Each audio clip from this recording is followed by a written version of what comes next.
ओम शांति। आपका प्रश्न है, हमने YouTube पर आपका टॉपिक सुना, योग की 4 अवस्था। उसमें बताया कि शुद्ध संकल्पों को भी समेट लो, एक ही स्वमान में स्थित होकर बस मैं और मेरा बाबा और कोई ना हो, ये अवस्था ही बीज रूप होती है। तो आपके कहने का मतलब यह कि हम कोई भी स्वमान, जैसे मैं शांत स्वरूप आत्मा हूँ, एक संकल्प करते रहे, बाबा को देखते रहे, दूसरा कोई संकल्प ना चले, तब हमारे विकर्म विनाश होंगे इस स्थिति से? उत्तर है हाँ। दिनचर्या ग्रुप में जो योग की कमेंट्री आती है, वो कमेंट्री करते करते करते अवस्था बन जाती है, संकल्प पर पूरा काबू आ जाता है, मन बुद्धि एक हो जाती है, तब वही गुण का स्वमान लेना है।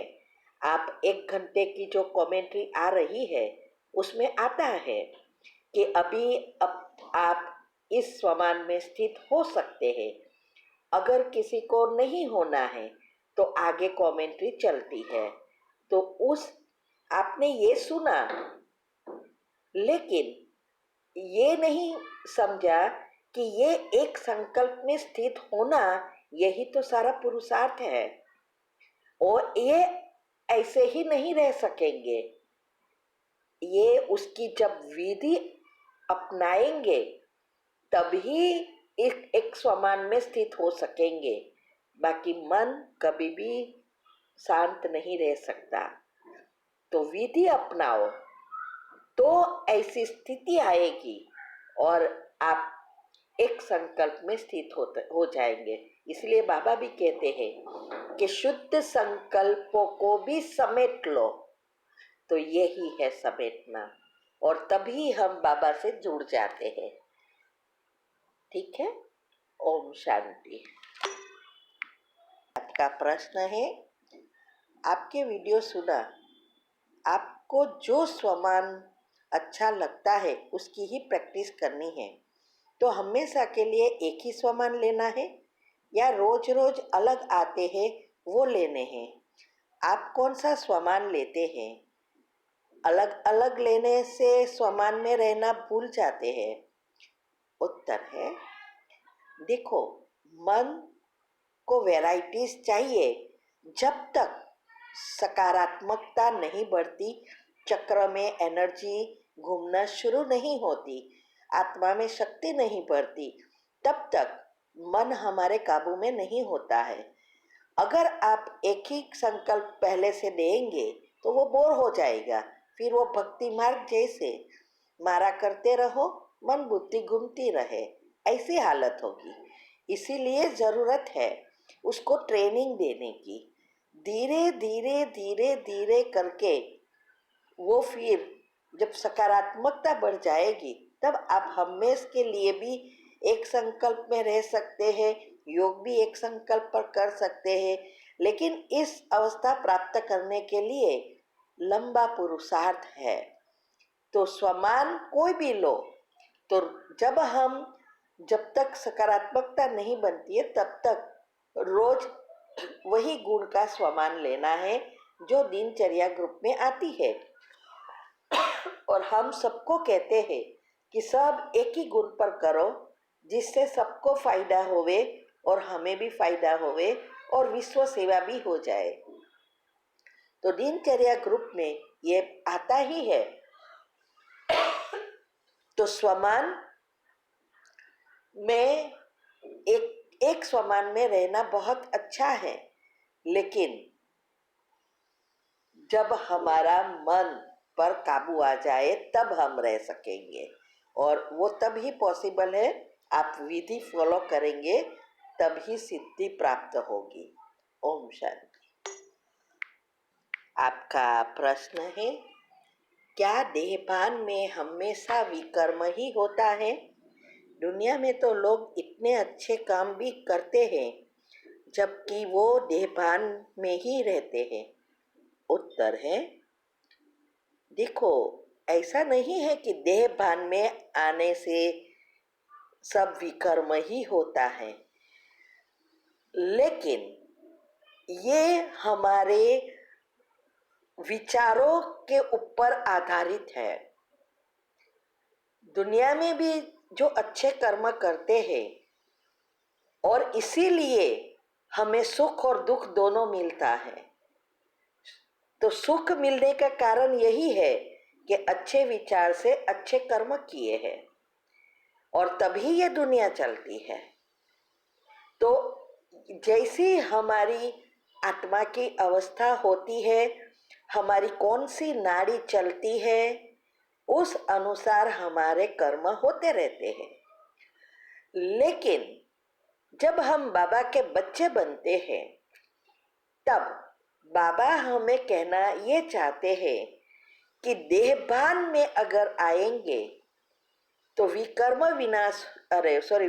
बनेंगे, क्योंकि हम अभी पुरुषार्थ ये कर रहे हैं कि एक भी पाप कर्म ना हो और पुराने हिसाब किताब चुकतो भी करने हैं। अभी कलयुग का अंत भी है, दुनिया वाले को इनसे कोई लेन देन नहीं है, क्योंकि कई आत्माएं नई है, कई पुरानी है। कितने कर्म पाप कर्म है, नई आत्मा के तो पाप कर्म होंगे ही नहीं। लेकिन हम तो 84 या 82 या 80 जन्म वाली आत्माएं हैं, तो द्वापर से आने वाली पहले जन्म से ही आए हैं, तो हमारे कर्म बहुत है। तो इसीलिए बाबा कहते हैं कि हिसाब किताब चुकतो करना है और नए कर्म अच्छे बनाना है, तो देह अभिमान को छोड़ना है। जब हम देहभान में आते हैं, जैसे घर में अगर हम आत्मा समझते हैं सबको कि भाई हम आत्मा आत्मा भाई भाई है, ये आत्मा के साथ मेरा हिसाब किताब है, मुझे इसकी सेवा करने के लिए यहाँ भेजा है, ऐसा सोचेंगे तो आत्मा सोचने से आत्मा के गुण याद आएंगे, आत्मा के पिता याद आएंगे, आत्मा के किए हुए अच्छे कर्म याद आएंगे। तब हम फुल स्टॉप लगा सकेंगे कर्म की भोगना आने पर। अगर हम देहभान में रहते हैं तो वो आत्मा ने जो कुछ किया हमारे साथ बुरा, वही बातें याद आएगी और इसीलिए नए पुण्य बनाने की बजाय पाप कर्म बनाएंगे, क्योंकि ये हमारी एक सॉफ्टवेयर बन गया है अंदर। तो ये सॉफ्टवेयर को बदलने के लिए बाबा कह रहे हैं, सिर्फ हम बच्चों के लिए, बाहर वालों के लिए नहीं है। हम बच्चों के लिए है, हिसाब किताब चुकत करने के लिए। और इसीलिए हमें देहभान छोड़ना है। तो ये इजी रास्ता बाबा ने बताया कि कैसे हम सब हिसाब किताब चुकतो करें, क्योंकि हमारा लक्ष्य ही है पहले जन्म में लक्ष्मी नारायण के राज्य में आना। और ये लक्ष्य को अगर प्राप्त करना है तो देहभान बिल्कुल निकालना पड़ेगा। आत्मा में शक्ति तभी आएगी जब आत्मिक स्मृति बढ़ेगी। और इसी के लिए, पुरुषार्थ के लिए ये सब बातें हैं। दुनिया वाले कहाँ पुरुषार्थ करते हैं? सब तो जैसे अच्छा बुरा कार्य होता रहता है, उनसे उससे कोई लेना देना नहीं है। पुरुषार्थ हम कर रहे हैं और हमें अपना सब संचित कर्म भस्म कर आत्मा में शक्ति भरनी है। इसीलिए देहपान, बाबा कहते हैं कि देहपान से हमेशा विकर्म होंगे।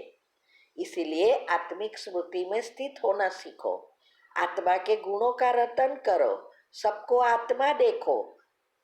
ऐसे करने से ही हमारे पाप कर्म भस्म होकर पुण्य बनेगा, आत्मा में शक्ति बढ़ेगी, हम उच्च पद पाएंगे। ठीक है? ओम शांति।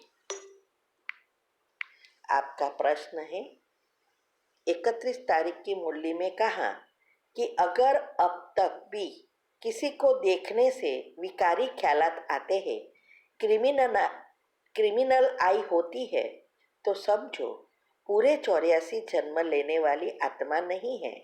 इसका अर्थ क्या है? उत्तर है, ये जो 84 जन्म लेने वाली आत्मा है, पहले जन्म वाली आत्मा में स्वप्न शुद्ध पवित्र होंगे तो क्रिमिनल की आय की बात ही नहीं है। एक भी संकल्प व्यर्थ नहीं चलेगा, एक भी विकार नहीं रहेगा, एक एक कर्म पर ध्यान देगा। तो इसीलिए बाबा कहते हैं, और जिसका भी अभी विकार है, व्यर्थ चलता है, वो पहले जन्म में आ ही नहीं सकते। इसीलिए बाबा कहते हैं कि ये क्रिमिनल आई होना अर्थात खराब, क्योंकि जो देखते हैं ऐसे ही विचार चलते हैं, और हमारा सबकॉन्शियस माइंड देखा हुआ सबसे ज्यादा ग्रहण करता है। और इसीलिए बाबा कहते हैं, आंखों को संभालो, देखते हुए नहीं देखो, सुनते हुए नहीं सुनो। ये सब अवस्था जो भी नियम बताए हैं वो पहले जन्म में आने के लिए ही है। इसीलिए बाबा ये नहीं कहते कि सतयुग त्रेता में नहीं आएंगे, कहा ना कहा आ ही जाएंगे, लेकिन जो पहले जन्म में 84 जन्म लेने वाली आत्मा है उसको तो संपूर्ण पवित्र बनना पड़ेगा। तन मन धन संबंध संपर्क समय संकल्प श्वासोश्वास पवित्र बनेंगे और स्वप्न शुद्ध पवित्र बनेंगे, संपूर्ण संतुष्ट आएगी, तब पहले जन्म में जा सकेंगे। इसीलिए बाबा कहते हैं, ठीक है। ओम शांति।